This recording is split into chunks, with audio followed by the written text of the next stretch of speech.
The kit comes with a plywood servo tray, and the servo tray is designed to take KST servos. For MKS servos you need to slightly widen the holes. I've decided to use DS65s on the aileron and rudder, and DS75 on the for the elevator. Matter of a personal preference. You can use whichever servos, KST or the different types of MKS. The servos are mounted, the front servos are mounted on spacers that raise them so that the lines for the elevator and rudder will go over the servo arms of the ailerons. This way they don't tangle with when the aileron servo arms move. I decided to use 4 screws on each servos instead of 2 that come with the servo tray. Drilled with the servo tray, it's also a matter of personal use. I recommend using a magnetic tip, a screwdriver with a magnetic tip. It's much easier to screw the servos in. It takes a few minutes to put the servo tray together. I already did this to save some time. The difference between the different servos is the height in which the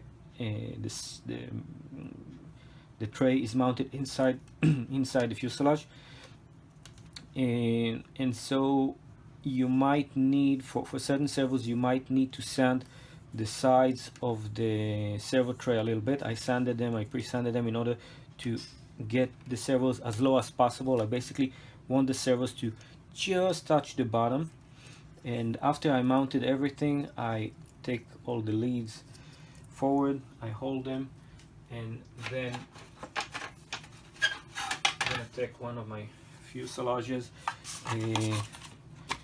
I insert the servo tray this way and mount it inside the fuselage. Now, already test fitted all the components. I put the tails on. It's highly recommended. Put the tails on the fuselage, put the wing on the fuselage, put the servos. I have a piece of tape, so I tape them to the bottom. I put the canopy on. I put the receiver and the battery in the nose, and I check the balance of the plane. After checking the balance of the plane, you know if you have a CG problem because of your radio selection. Sometimes there are very big batteries people choose, or very small batteries. 2S batteries tend to be a little bit heavier than 1S batteries. For example, on my prototypes I've used this battery, which is a 600 milliamp battery. I've also used on this one, I might use, I have a 900 milliamp battery that I can put here, and it seems to balance reasonably well with. Usually if I balance the airplane and I see that the CG is too aft, I'll either put in a bigger battery to have more flight time, or put in a switch. I make my own switches, and they have a lead that goes into the receiver, a lead that goes to the battery, and a charge lead, so I can charge my system without having to unplug anything in the plane, which many of the crashes I've seen because of plugging things, unplugging things, and so it's a personal preference. Some people like to plug it directly into the receiver, some people use a servo lead extension.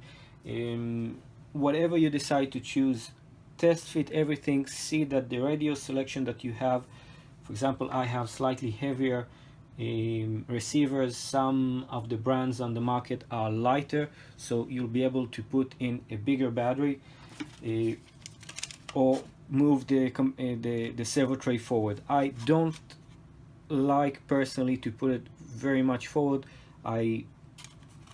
Especially on this plane, I found that it's not that weight sensitive. Instead of saving 2 grams or 3 grams or 4 grams, I rather have a little bit more space and put in a bigger battery. That's my personal preference, and Everyone can do what feels right for them. So I'm putting the servo tray, I'm going to glue it so that the back of the servo tray is about 1.5 centimeters forward of the hatch for the canopy.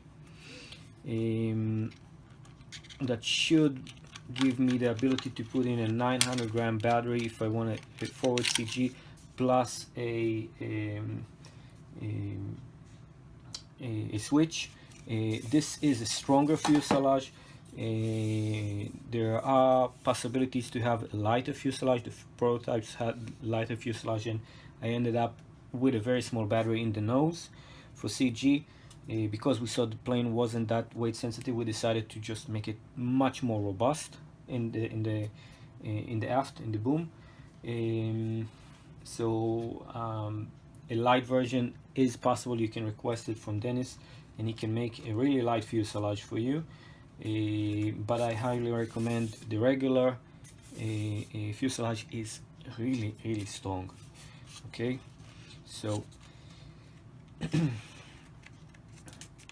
this eventually I will glue it as I'm putting it all the way to the bottom. I'm checking from the front. I'm looking from the front to see that the servo tray is more or less parallel. If I need, I will twist it just a little bit until it's reasonably parallel to the fuselage, to the wing saddle. I'll check with the canopy to see that it still closes and that it didn't open up too much. If it did open up, then I will take it out. And I think I need to remove a little bit of material where the overlap of the Kevlar and the carbon is. So I'm just doing a small step in the servo tray on each side.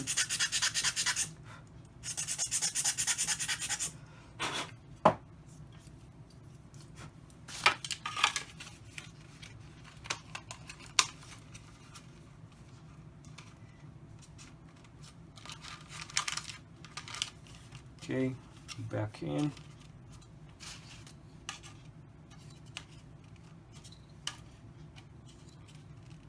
About 1.5 centimeters from the front, and now the canopy fits just right. If the fuselage is open, then the canopy just won't reach the fuselage. There's a joggle here for the canopy, and it just will stay like this. You know, I'm exaggerating, but it will stay up. Sometimes you need to sand the canopy a little bit in order for it to fit front and back. It comes out of the mold just a tiny bit big, about 0.5 millimeter to 1 millimeter big. So this seems pretty good. I'm gonna check if it's parallel.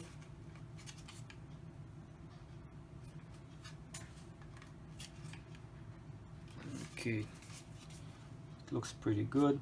It's all the way to the bottom. Canopy fits well. I'm taking some thick CA.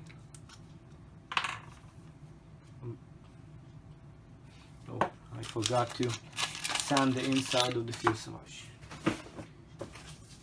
Take some sanding paper.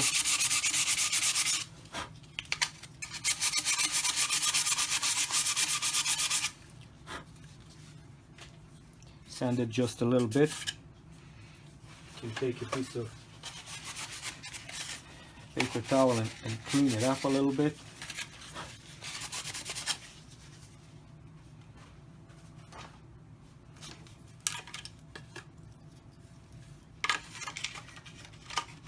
Putting the servo tray back in. 15 millimeters all the way to the bottom.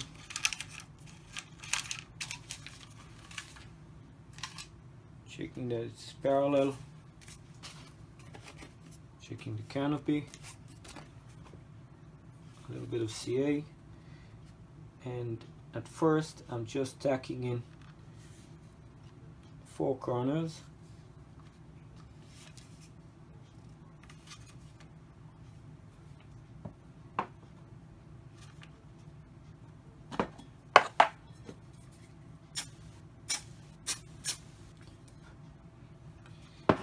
Four corners in order to, I'm going to install everything with just 4 drops, see that everything works okay, and only afterwards will I CA everything, make sure that that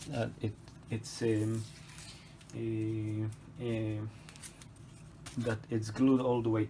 But for me not to forget that I did this, I'm going to write to myself to glue the tray. I'm gonna put a reminder for myself on the fuselage so I don't forget.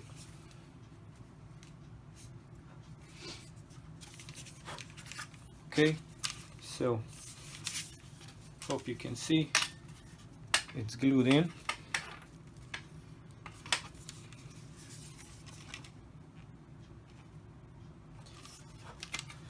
And one nice thing about this fuselage is that it has a lot of room in the front.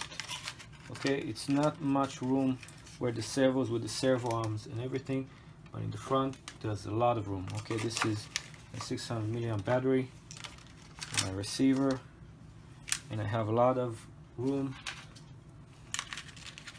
I'll connect my my switch later on.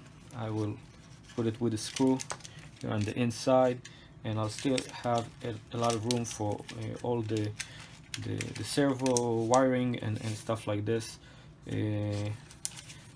So it's really nice to have a lot of available room in the nose. Okay, the next step is going to be to install the push rods for the wing.